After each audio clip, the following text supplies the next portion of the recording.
Sitaram, once more welcome to Swadharma, carried exclusively on Sankhya TV on Thursdays from 6:30 p.m. to 7 p.m. We are on the topic of Samskaaras.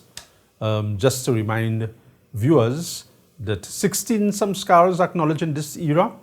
3 have already been, the prenatal ones have been discussed. We are in the post-natal Samskaaras. Actually, we are on Samskar number 6. Now, normally, if one were to check references, you would see that this Samskar really does not come so early on.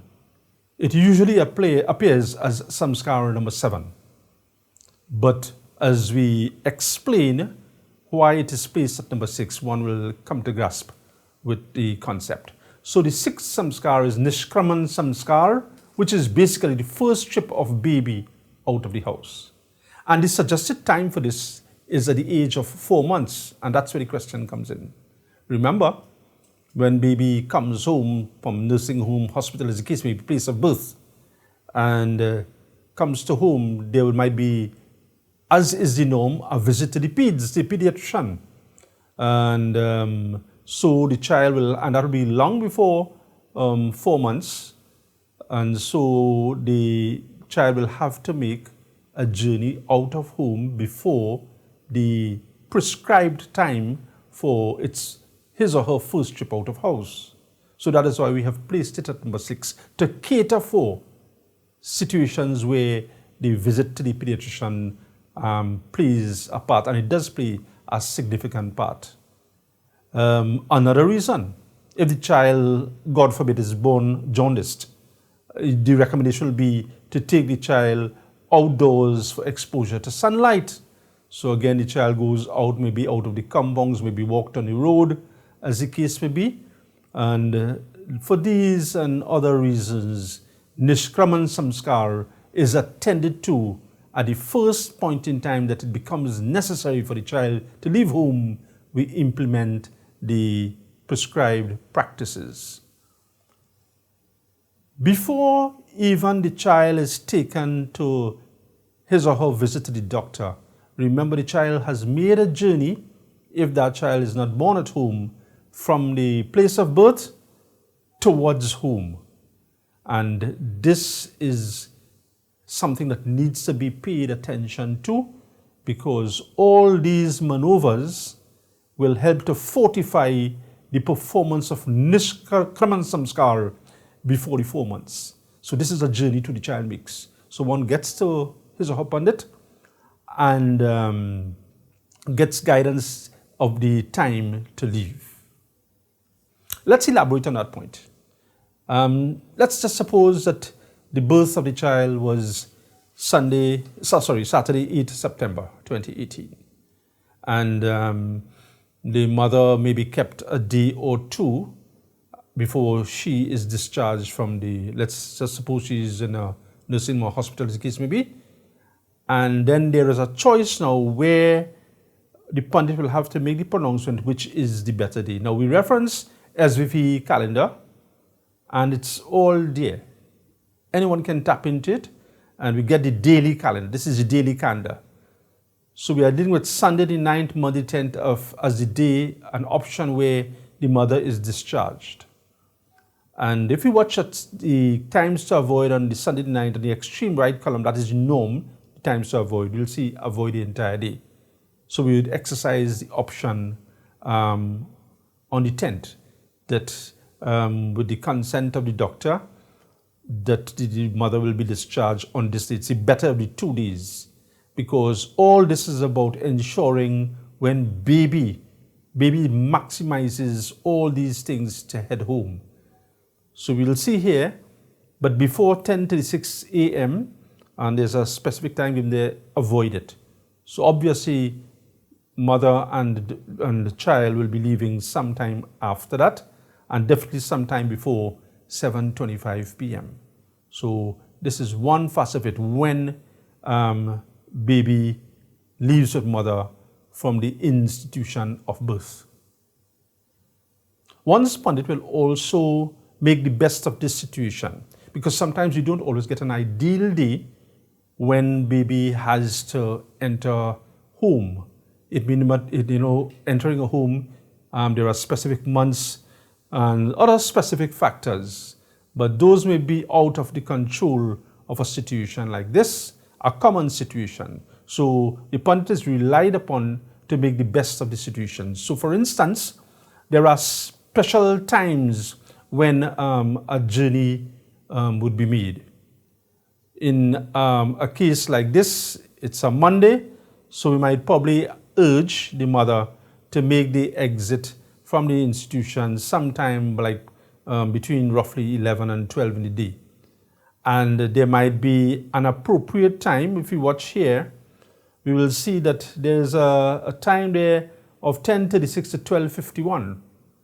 So if the institution of birth is not very far away from the home, just upon leaving that institution, the mother might be heading home in a pretty good time, where it is good also for the child to enter. So this second column, which is a common column in all the daily calendars, ought to be glanced to get the best of it. Let's just suppose that the home is, the mother is discharged between this time but could not reach home in this time. One need to entertain that maybe she could stall her trip by a friend, a family.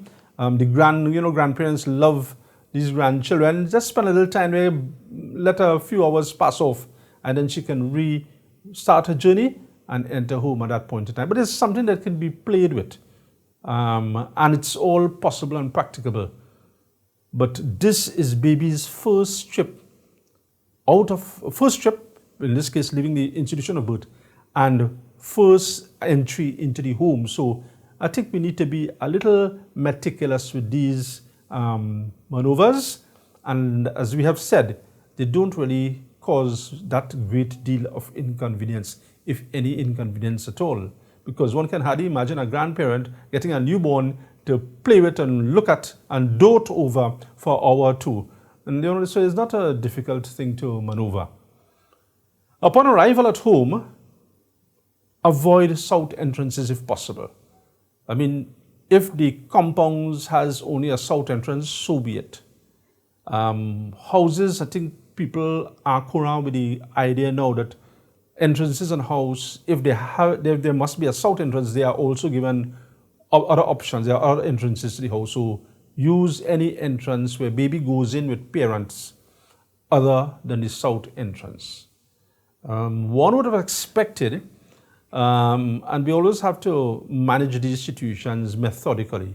Before father comes to home to escort mother out of hospital or nursing home, as the case may be, he should leave certain things, he ought to leave certain things in place, so that when baby comes home, we say head to the puja room, there should have been chandan, white flowers, agarbatti, dhoop, and arati ready there, and probably a little fruit ready there, so that a short little puja could be done. We appreciate that baby will be restless. That's why we said a short Ganesh puja. So we just, this maneuver could take probably 10 minutes or less to offer chandan, white flower, incense, arati. That could probably be covered in 2 minutes. And a little havan with prasad, with fruit will work well. And there it is.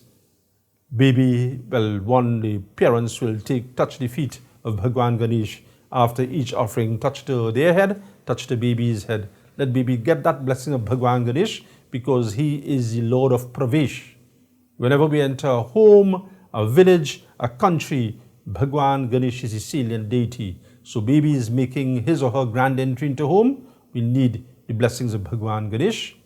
And when baby is put down, the head should be south or west. South, interesting. We are west, interesting. Let's deal with west first. We extract an anecdote from Mahabharata. Duryodhan and Arjuna went to Bhagwan Krishna. Bhagwan Krishna was there in very calm repose. And they went to him to pronounce that there is going to be an inevitable battle. When they reached there, Arjuna went to the feet Duryodhan went to the head of Bhagwan. When Bhagwan opened his eyes, obviously he saw who was at his feet first. He saw Arjun. So he asked Arjun, and then he asked Duryodhan, and the option was this: do you prefer missiles of the most advanced nature, or do you prefer, I wouldn't take any part in the battle, do you prefer me as your charioteer? And obviously, Arjun chose Bhagwan as the charioteer. At the end of the battle, Duryodhan mentioned, he says, Prabhu, you are unfair, because we both reached the same time, yet you asked Arjun, and Arjun did take the successive plan out in retrospect.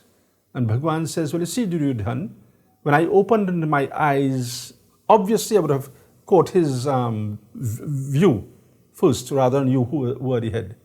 And it is that we reference to, for easier understanding, when we sleep with the head to the west and we open the eyes, we will be able to receive the rays of the sun, if not directly, even indirectly. And that is the reasoning behind the head should be west. Why south? The natural magnetic pull of the world, of the earth, is towards the north. So if you sleep with the head towards the north, the digestive process becomes a little difficult, because the food and all the contents of the GI is being drawn upward because of the natural magnetic pull of the earth.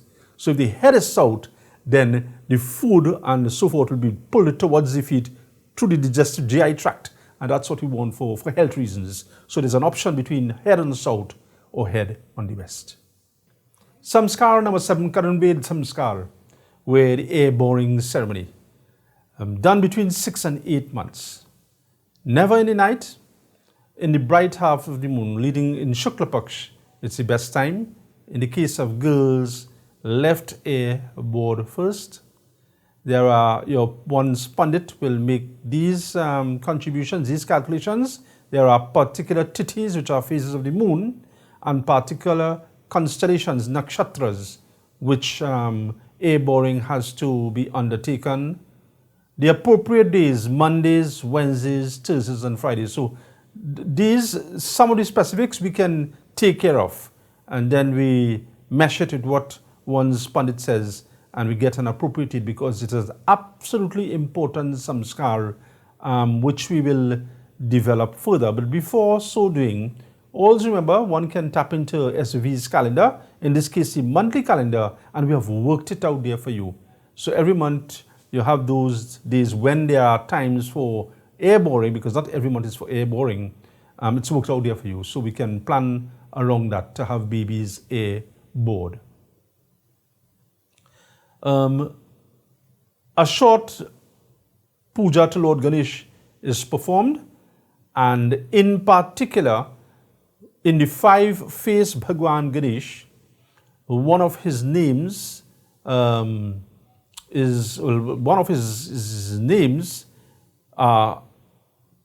Devaya, Pranamaya Deva, Manomaya Dev, Vijnanamaya Dev, Anandmaya Dev. If even one cannot, is not familiar with those, then there are the special names of Bhagwan Ganesh.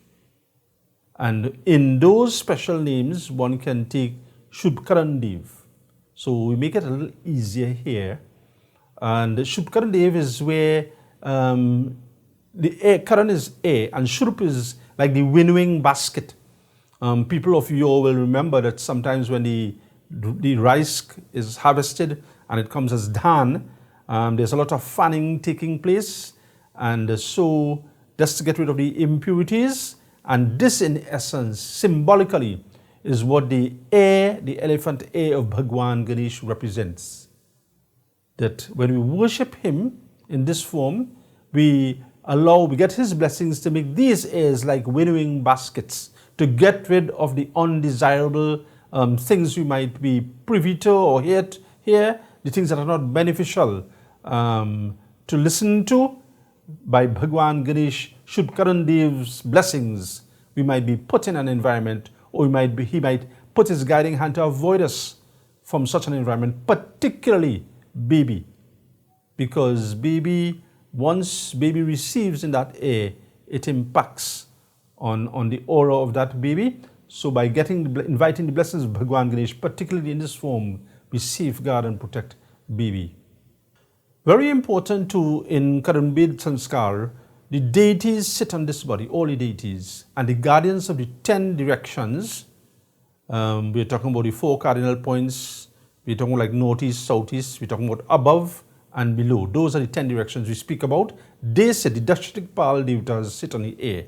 So before the air is born, apart from Bhagwan Ganesh's puja, especially in the form of Shubhkarandev, one should puja the Dashtikpal. Once Pandit can put the guidance in, it's a very easy maneuver. In fact, SVV has done a workshop where the 5 forms of worship can be done by each and anyone because the instructions are there. So it's not difficult. Even if your Pandit is busy, it can be maneuvered by the individuals at home and offer a little puja to Dashtikpal because there are numerous blessings gained from these guardians of the 10 directions. And quickly we might just run through a couple of them. In the case of Lord Indra, he is the head of the celestials, but he's also the god of rain. And the benefits of rain to mankind, by extension, by getting Lord Indra's blessings at the inception, at the Karanbed Samskar, at the inception, will augur well for the fortification and protection of this babe. Ishan Dev, this is where that projection of Bhagwan Shiva, who resides on the northeast, his name recited with love and devotion, makes the Jeev aware to transcend to the stage where it can be labeled Atma. We have Kuver Devta, who sits on the north for wealth, because as we all know, wealth puts us in a comfort zone. And as we go down the whole gamut, we have Vayu Devta on the northwest, who is the god of the wind. There are 49 wind currents. Sometimes they produce hurricanes and typhoons. And of course, by the devout recitation and worship of these Dashtikpal, including devatas like Vayudev, the father of Hanumanji, we put in a bit of protection for that child as that child grows in whichever environment. So we could go right down Varun Devta, Nidhi Devi, Yamraj, Anantadev, and Brahmaji the creator. It's really expansive in earth. So what we can say, because our word to the wise is sufficient, Dashtikpal Puja is very important in air-boring ceremonies. It's a not difficult maneuver. Of course, we reference Balkand in Ramayana. What did Bhagwan Shiva have to say about these airs?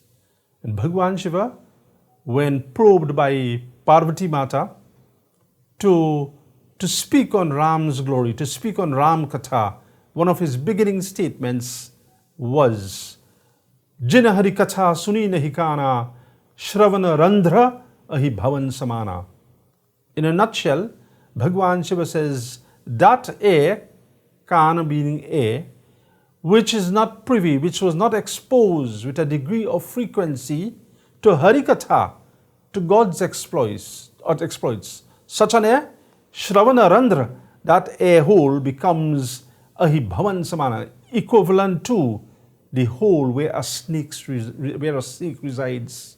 Now, as we know, one doesn't have to provoke a snake necessarily. You just have to, if you're in the bushes and they're just passing by him, he will sting you, he'll get aggressive and sting you.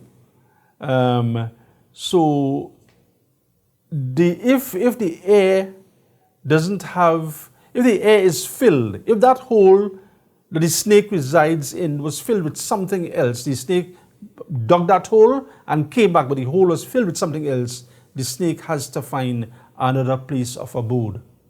So if we take this, which without God's exploits is like a snake hole, pure venom, pure aggression, that will elicit those type of responses from us. If we allow Ram Katha, God's exploits, whichever God, the God of our liking and understanding, that is what Hari means there, God of our liking and understanding. If we fill these airs with his exploits, then there'll be no room to spew venom from the things that these airs have trapped and kept. But interestingly enough, Sant Tulsidas used the word bhavan. A bhavan is a palace. He says, if we allow, this is metaphorically speaking, this is how he wrote, you know. He says, if we allow poisonous things to enter this air, poisonous conversations, derogatory remarks about people, and, you know, that type of venom, if we allow them to get inside this air and not exit through the other air, then they find a comfort almost equivalent like how one is comfortable, not in merely a home, but a palace. That type of venomous things that we hear, we become very comfortable with it. We revel in it.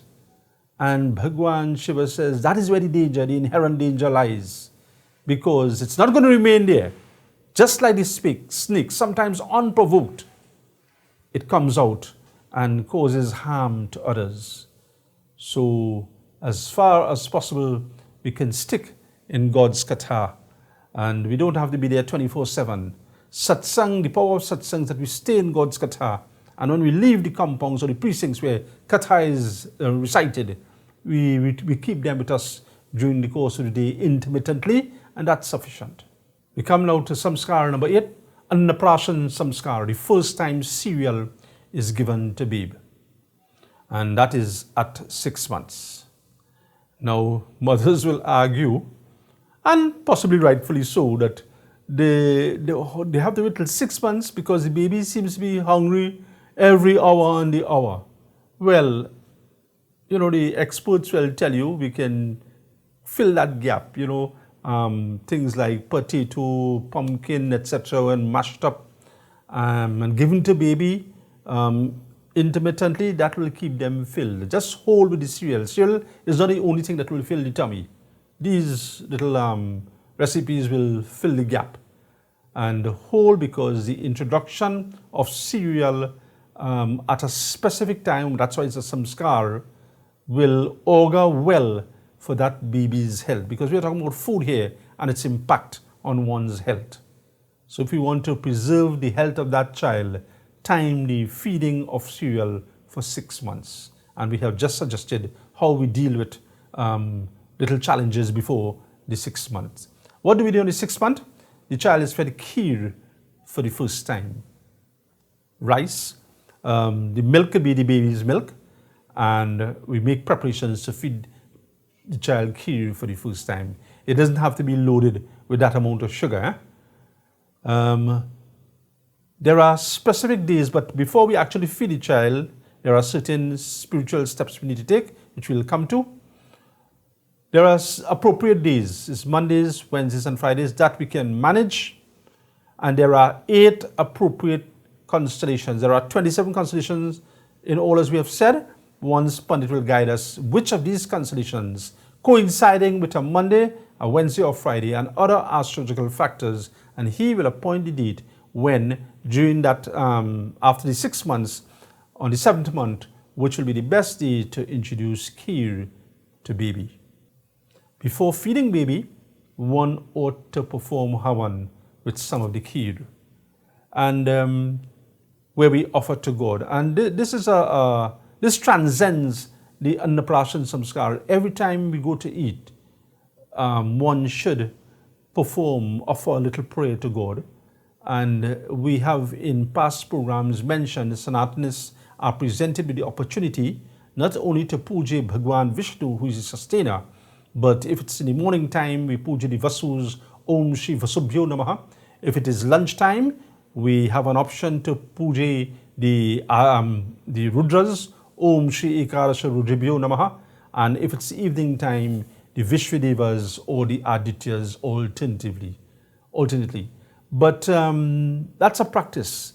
And you know, sometimes the food may have, with all the concerted efforts to keep it clean and so forth, it may be contaminated, but the offering of Bhagwan, of food to Bhagwan before partaking, stalls a lot of risks that we sometimes are not privy to. But in baby's case, we start the process. We do it in a more elaborate way. We actually offer the first cereal to baby to the devatas. And these are some special offerings in this Annaprashan Sanskar. We offer to Agni Devata, who sits in a Havan Kund on the south. We offer to Chandrama, who sits on the west. We offer to the Prajapati, who represents the ancestors to the east. We offer to Indradev, that is inside the Havan Kund, using these 3 fingers, and we offer the mantras Swaha, and we offer to Bhagwan Vishnu the sustainer. And you know, the Vedas have gone into detail to tell you this is no random order, because science tells us, basic biology tells us, that when we have heat and moisture, we get creation. And that is the thinking behind this formatting of the devatas. Agni Devata, the fire god, produces heat. Chandrama, when the moon rises, moisture prevails. It becomes cool. So there's heat and moisture. And after heat and moisture, then we have creation. Then we can think we are here because of our ancestors. So that is where the Prajapati comes in. So it's very, very scientific. Indradev is the lord of the Havan Kund, is one of a major part of the lords of the Havan Kund. Agni Devata, point be made here, Agni Devata sits on the south in a Havan Kund, but in directions he sits on a southeast. So there's no conflict of information. It's different reasons. As a direction god, he sits on the southeast. In a Havan, he sits on the south.